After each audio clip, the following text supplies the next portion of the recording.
It's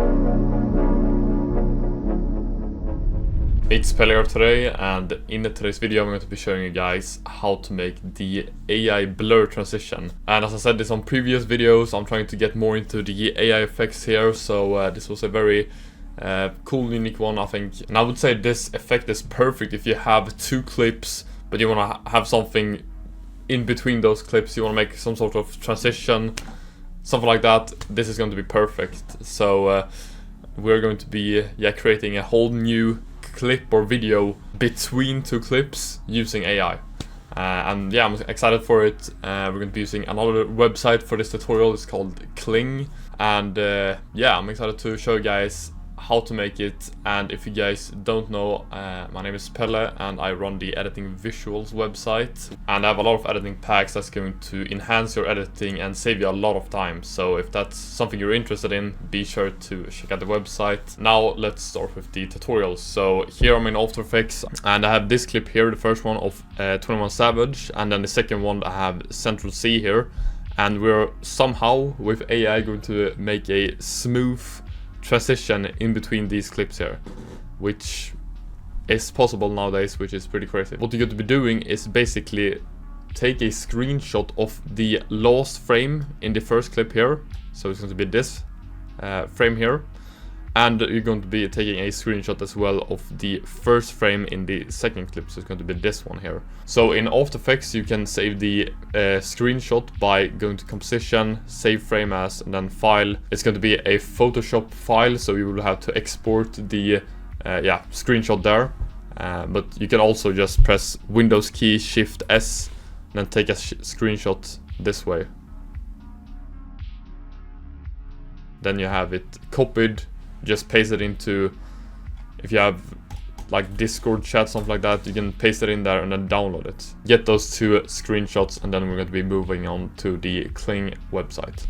So here I'm in Kling AI here, the website, and what we're going to be doing when we are in here, we're going to be going to AI videos, and I'm going to use the image to video feature here, and we're going to be dropping in our frame here. And I'm going to start out with the first screenshot from the first clip. So that's how my screenshot is going to look there. Then we're going to be adding the second screenshot we took. So here on end, we're going to be clicking here, and it's going to look something like this. So this is the first screenshot, this is the second one, and I have been, as you guys can see here, play around a little bit with the AI to get different looks.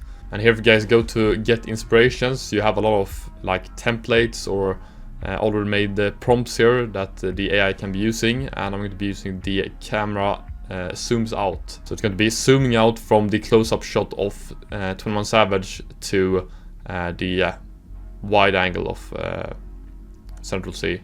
I have been trying to play around a little bit with the prompt, but some prompts the AI doesn't understand, so yeah, I will have to learn a little bit more and test out a little bit more, but for this tutorial we're just going to be using the camera zoom out. Very simple, but yeah, that's what we're going to be doing. And you guys could scroll down here, and you guys could choose here on the settings how creative the AI is going to be, or how relevant it's going to be to your screenshots or footage. I'm going to use the default. The duration 5 seconds works great for us. We're just gonna generate one. It's gonna be very, very simple, this, as you guys can see. Haven't used Kling that much for a moment, but I'm gonna keep it very simple. Just gonna go with this, press generate, like that. Then we will have to wait 3 minutes. And now it's been generating, and this is how our clip's going to look here. Not gonna lie, it looks very bad, not gonna lie. This looks bad, not gonna lie. This is not the best clip out. So I had to generate again. I'm gonna keep that a little bit more relevance to 03, then press generate again. You will probably have to do this a couple of times to get the look that you guys want. And this is how the next one is going to look. It's going to look something like this here. I think it looks pretty good, not gonna lie. This looks good, but we'll have to mess around a little bit in After Effects to get the perfect look we guys want. So I'm gonna add the clip in. I'm gonna extend the preview here a little bit so you can see, and this is how it's going to look. Zooming out like that. I'm going to press Ctrl Alt T to time remap this. We'll have to go to the ending and then drag this one in like that. Too fast in my opinion, so I'm gonna extend it to maybe 2 seconds. And then when we add the clips in order now, it's going to look something like this here. And it's pretty clean so far. We will have to adjust this one a little bit because this is a little bit out of position. So I'm gonna drag this one above.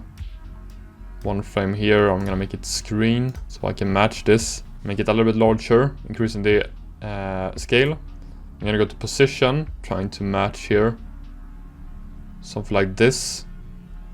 It's pretty accurate, I would say. Then keyframe the position and scale here. Go a little bit further in. They can go back to original position and scale settings, just like that. I mean, this looks pretty hard, not gonna lie. Just this in and of itself looks pretty good. Just AI, like this is pretty good, not gonna lie. I'm kind of stoked like how good this AI is. But and then of course drag this one like that.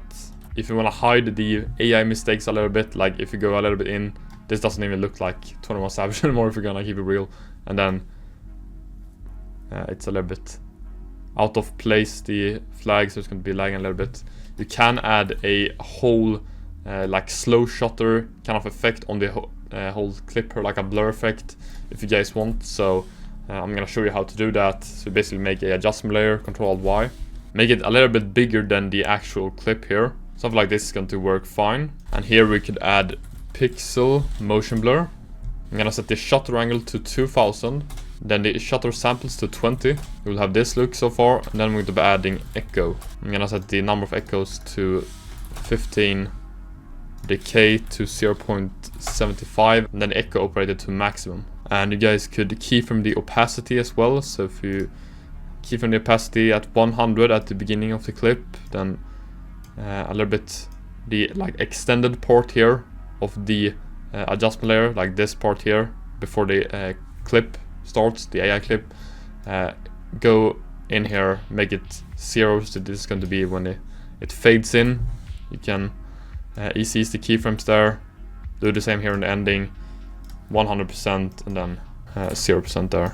So yeah, that's how you made the AI blur kind of effect. You don't need to use the blur, but I would say for the moment I would use it because there's some small errors, but I mean at this rate, like in 1 or 2 years, you won't even need, you will never need this kind of blurriness for the AI clips. Like this is, but the rate of like the speed of AI development now is a little bit scary. Like I'm not even joking, like this is insane how good this is. Like this here, what we just made now, I didn't see this at all like 2 years ago. Never saw anything like this, like the Kling AI kind of stuff. Like it might have been around, I don't know, but I've never seen this level of AI. This is incredible, not gonna lie. And yeah, I'm very satisfied for this being AI. I'm very satisfied with the result here. And yeah, I usually show the preview, but you know, my slow shutter effect here is very heavy, so but you guys will have to be satisfied with the preview in the beginning. Yeah, if you guys like this tutorial, don't forget to like and subscribe and share the tutorial. Don't forget to check out my website, editingvisuals.com, where I have a bunch of editing packs that's going to enhance your editing, save a lot of time.